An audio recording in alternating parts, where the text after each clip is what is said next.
Nós somos a primeira igreja batista em Itapevi. Que a mensagem a seguir possa abençoar sua vida. Hoje pela manhã, nós temos início ao nosso tema do ano, sob nova direção, mesmo dono. E agora à noite, nós vamos dar início ao tema do mês, Igreja Sem Fronteiras.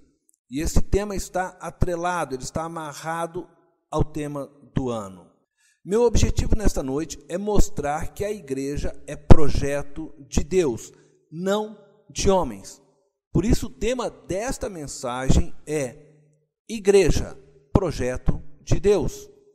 E que a igreja é, na essência, o projeto de ajuntar homens e mulheres para serem povo de Deus.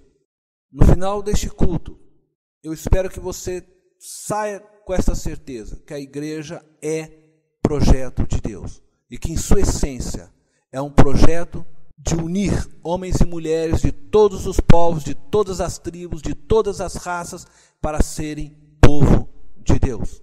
A igreja foi concebida por Deus e planejada por Deus antes da criação. Portanto, a igreja sempre pertenceu a Deus. E Ele é e sempre foi o seu único dono. Somos tendenciosos a compreender a igreja a partir do que os nossos olhos veem. E neste aspecto, a igreja pode ser tão somente um prédio. Um local onde pessoas que confessam a mesma fé se reúnem para adorar seu Deus. Ou ainda um lugar para terem um tempo de comunhão, ou para aprenderem sobre Deus. Ou ainda se ajudarem umas às outras. Mas isso é o que acontece em uma mesquita, em um centro espírita, em um templo budista. Mas essa não é a concepção de Deus sobre a sua igreja. Embora estas coisas podem sim fazer parte da vida da igreja. O que é realmente a igreja no olhar de Deus?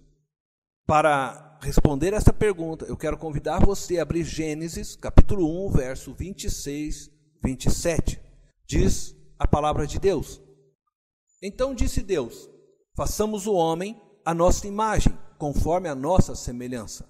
Domine ele sobre os peixes do mar, sobre as aves do céu, sobre os animais grandes de toda a terra e sobre todos os pequenos animais que se movem rente ao chão. Criou Deus o homem à sua imagem. A imagem de Deus o criou. Homem e mulher os criou. Deus fez o homem à sua imagem e semelhança, segundo o texto. E o fez para colocar o homem como mordomo sobre toda a criação. Disse ao homem, domine sobre os peixes do mar, sobre as aves do céu, sobre os animais grandes, pequenos. Mas nunca fez do homem o dono da criação. Deu ao homem a autoridade para governar sobre a criação. Mas Deus não deixou de ser o dono. Mas Deus fez o homem à sua imagem e semelhança e deu ao homem essa capacidade de governar, porque Deus pretendia ter com o homem um relacionamento profundo e sadio. E quando eu falo homem, estou falando de homem e mulher, o ser humano. Mas em Gênesis capítulo 3, verso 8 e 9, nós vemos o seguinte: ouvindo o homem e sua mulher os passos do Senhor Deus, que andava pelo jardim, quando soprava a brisa do dia, esconderam-se da presença do Senhor Deus entre as árvores do jardim. Mas o Senhor Deus chamou o homem, perguntando, onde está você? O homem, segundo o texto, havia se escondido de Deus. E isso aconteceu porque o homem escolheu caminhar por si mesmo.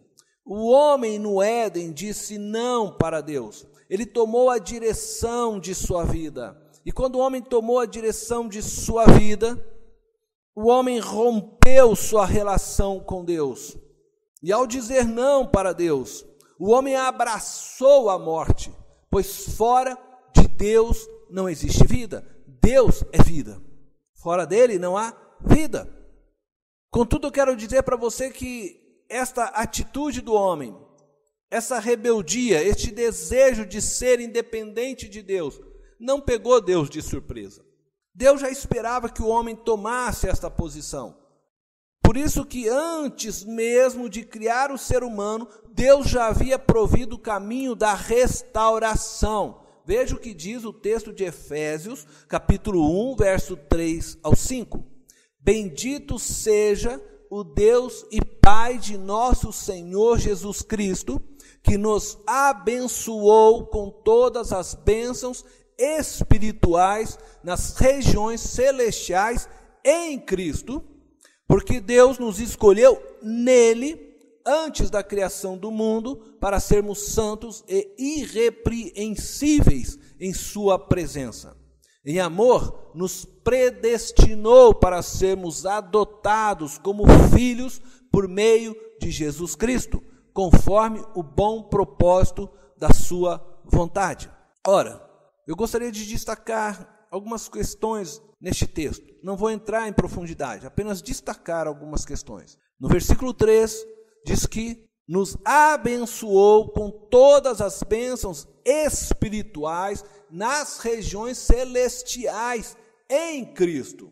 Então, nós estamos abençoados se estamos em Cristo.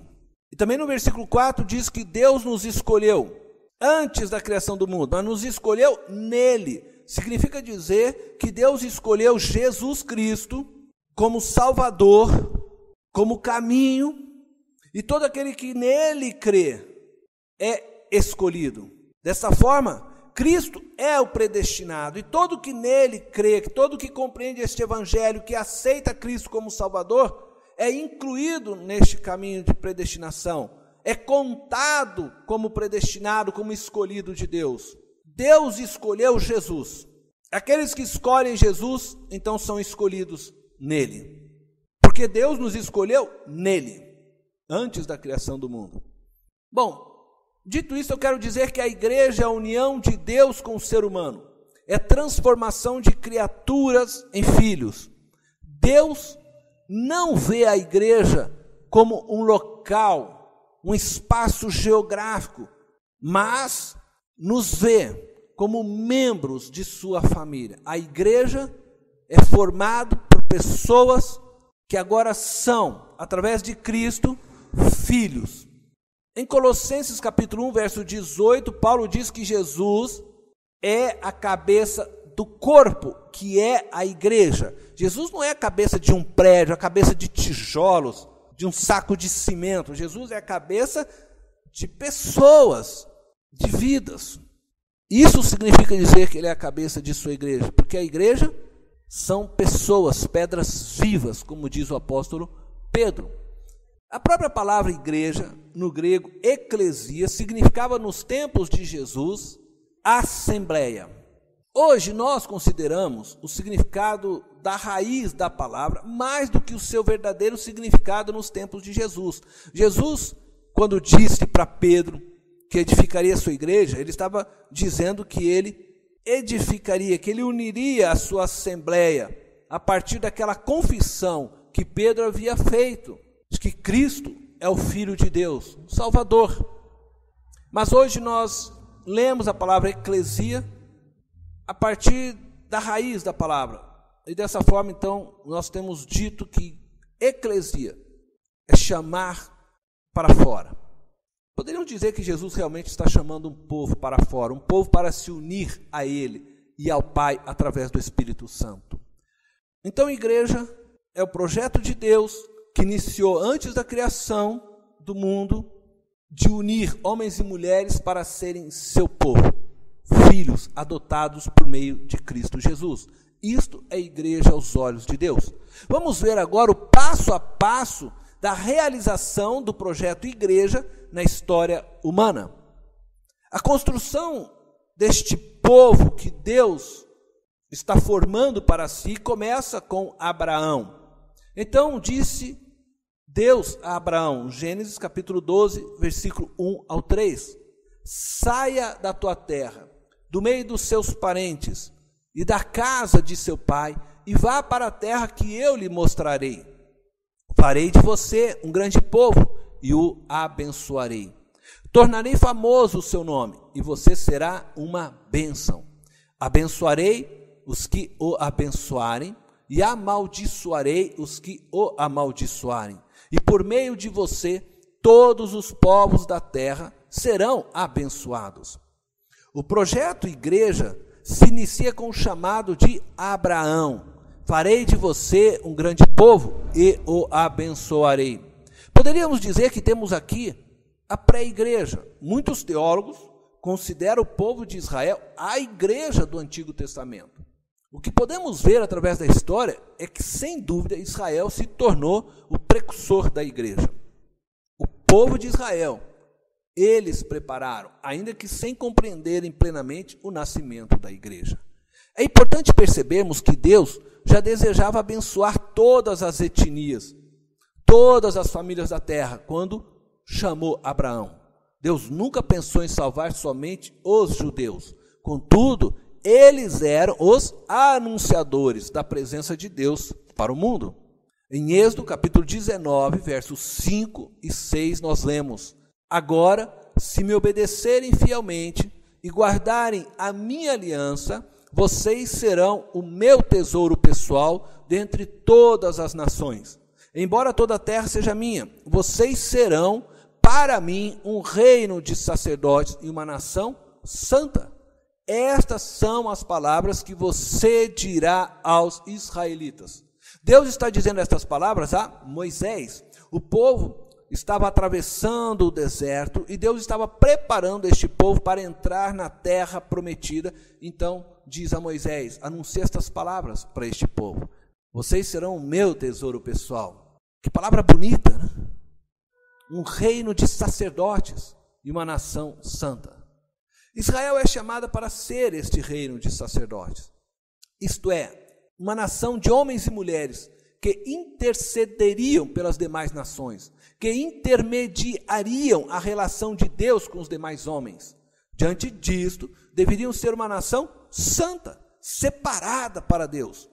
Isto implica dizer que teria Deus como prioridade de suas vidas, o Senhor absoluto sobre suas vidas. A salvação dos povos dependia exclusivamente de Israel. A bênção sobre Israel atrairia os demais povos a Deus. E Israel é abençoada para ser uma nação próspera, estabelecida geograficamente, numa terra que mana leite e mel, uma nação que derrotaria todos os seus inimigos, e desta forma seria reconhecida como uma nação abençoada pelo Deus vivo e verdadeiro. E assim as outras nações se curvariam a este Deus, e Deus dessa forma traria salvação para todos os povos. Entretanto, Israel falha em sua missão, e ao invés de se tornar uma nação abençoadora e desejada pelas demais nações, ela se tornou antipática aos olhos das demais nações. A sua obsessão pela lei de uma forma fria, dente por dente, olho por olho, produzia morte e não vida. Seu nacionalismo extremo, a sua compreensão errada da missão que lhe foi dada por Deus, fez com que esta fosse transferida a um novo povo chamado igreja. Este povo não é mais formado somente de judeus, mas agora de judeus e gentios. No Antigo Testamento, Deus olhava para o mundo e via duas nações. Uma nação eram os judeus e as demais nações todas eram os gentios. Mas em Cristo, Deus uniu judeus, árabes, gregos, brasileiros, argentinos, todos os povos foram unidos em Cristo, se tornando agora um só povo, o povo de Deus, chamado a partir de então igreja. Em Romanos capítulo 10, verso 12, diz então que já não há diferença entre judeus e gentios, pois o mesmo Senhor é Senhor de todos e abençoa ricamente todos os que o invocam. A partir do Novo Testamento, já não existe apenas duas nações, mas três: judeus, gentios e igreja. A transferência da missão de Israel para a igreja ela é vista no texto de 1 Pedro, capítulo 2, versículo 9.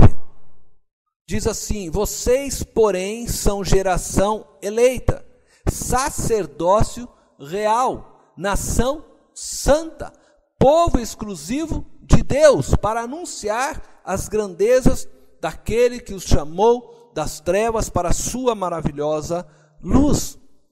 E é interessante que você coloque o texto de Êxodo e o texto de 1 Pedro lado a lado.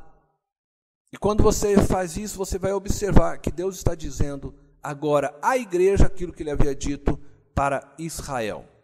Só que a transferência da missão de Israel para a igreja trouxe mudanças significativas na aliança de Deus com o seu povo. Por isso vivemos em uma nova aliança. E Jesus, quando celebrou a última ceia com seus discípulos, ele disse que estava firmando uma nova aliança, que quando o seu sangue fosse vertido, a partir dali, uma nova aliança estava sendo estabelecida com o seu povo.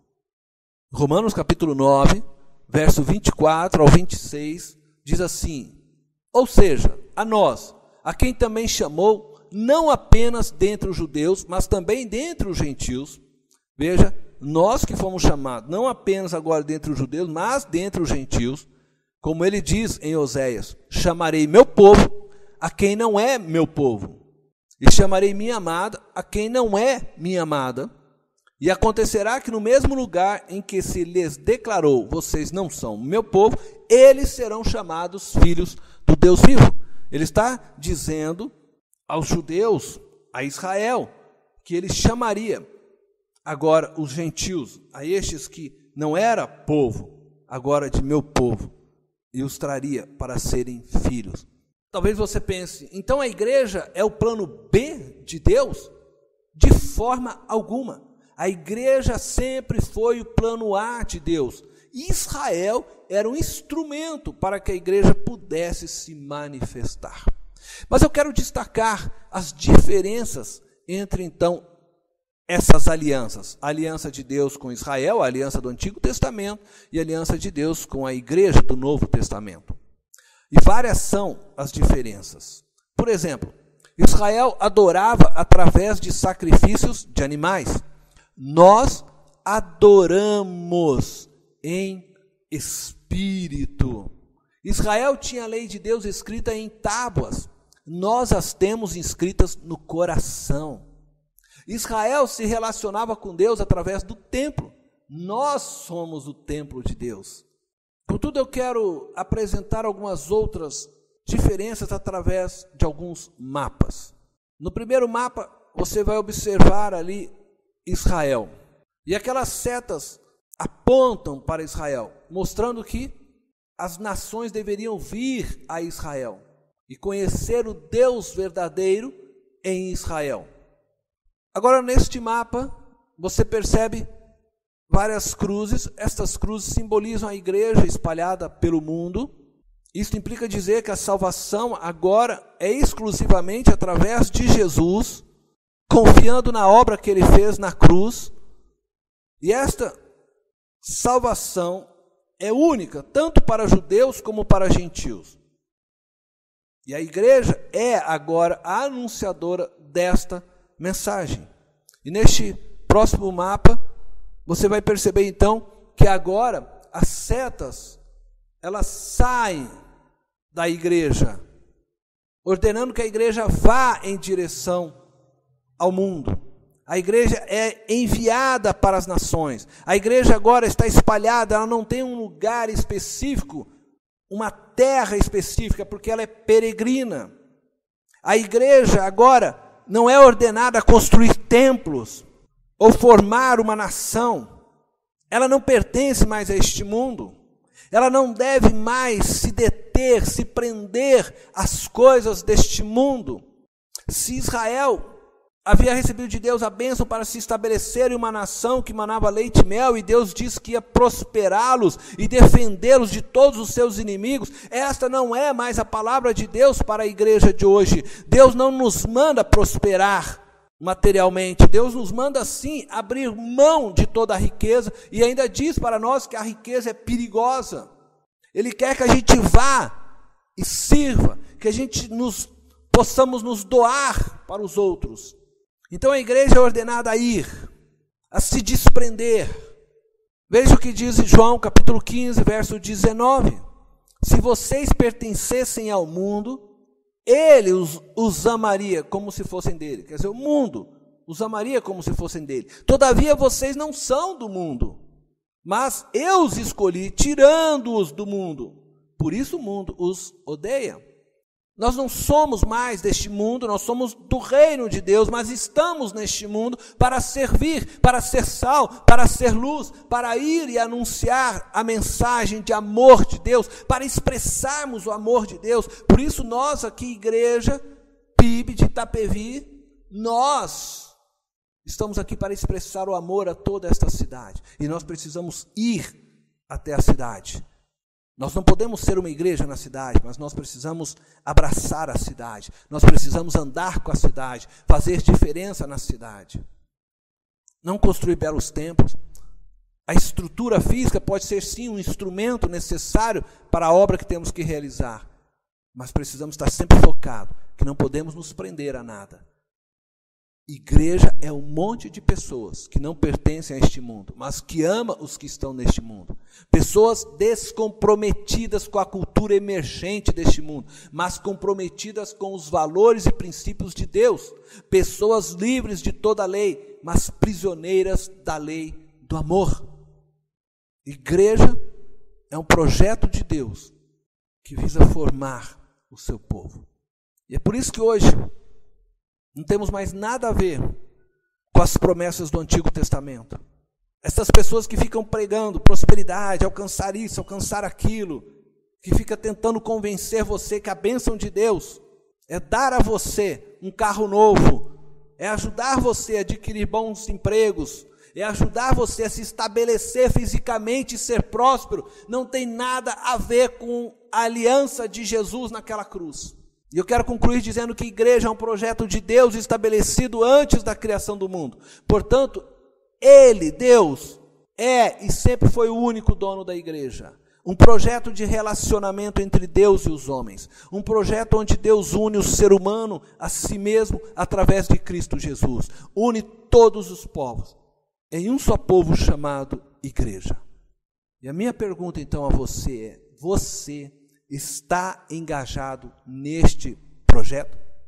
Este projeto não tem nada a ver com mérito, não tem nada a ver com o que você faz ou deixa de fazer, não tem nada a ver com o que você é ou deixa de ser. Este projeto tem tudo a ver com Jesus. Só entra neste projeto aquele que reconhece que precisa de Jesus. Só entra neste projeto aquele que diz sim para Deus e não para si mesmo.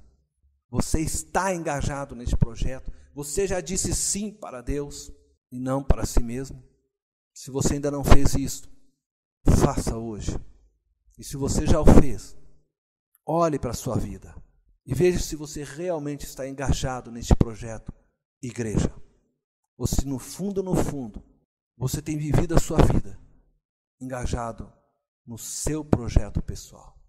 Feche os teus olhos. Fale agora com Deus. Deus te abençoe. Esta foi mais uma mensagem especial da Primeira Igreja Batista em Itapevi. Que Deus te abençoe.